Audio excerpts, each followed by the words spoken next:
1981. Ronald Reagan became the president.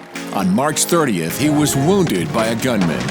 MTV goes on the air running around-the-clock music videos while Pac-Man Mania sweeps the country. As Sun and Fun moved into the 1980s, it started to become a mature organization. The leadership of Sun and Fun had some key players, moving the organization forward and recruiting more volunteers than ever. First job they had me here, had me stringing fence. And they saw that my truck had a two-way aircraft radio in it. So he said, hey, I got a better job for you. When it starts, how about you sitting out in the middle and talk to the airplanes as they come in and they ask for help. Duffy Thompson came out and saw what I was doing, and he kind of joined in on the thing, and the rest is of the tower and Sun and Fun Ground Advisory. I was in the automobile industry, and Billy Henderson was the body shop manager at Kenny Cadillac, and they were one of my customers. So I got to know Arthur Henderson kind of through that, and I had been to Sun and Fun the prior year, and we sat across the airport and watched the air show. So I was interested in it. When they said, hey, you want to volunteer? I just jumped at it and never looked back. In our interviews with pioneers, some of the same names kept coming up.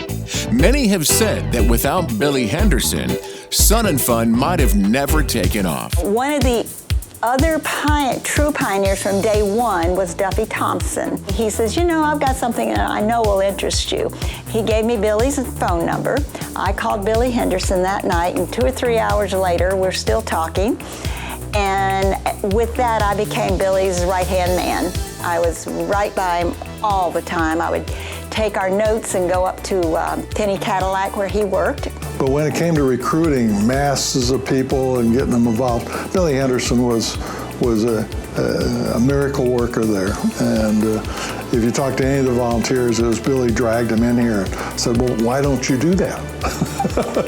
And so they became a chairman or a chairperson. He was the person who lived in Lakeland. Now we had so many leaders, like the Eichhoffs, they were St. Pete. Several of the other main group lived out of town. And Billy had the time, the devotion, and the skills to kind of keep us all together. Well, the thing is, if you had an idea and you went to Billy with it, Billy said, do it.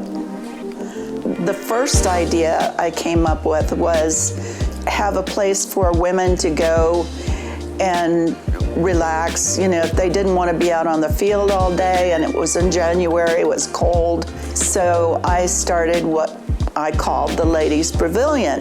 Well, I was explaining to Billy, and he said, you mean someplace where the women can go prevail?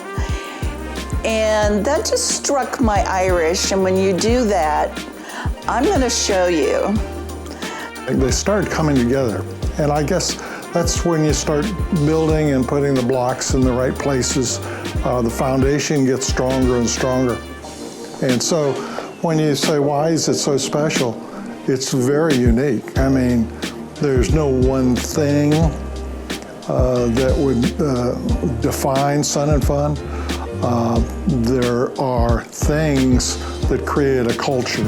And I would say it's the culture and the focus on doing something safely, doing something that was a friendly experience and made people welcome.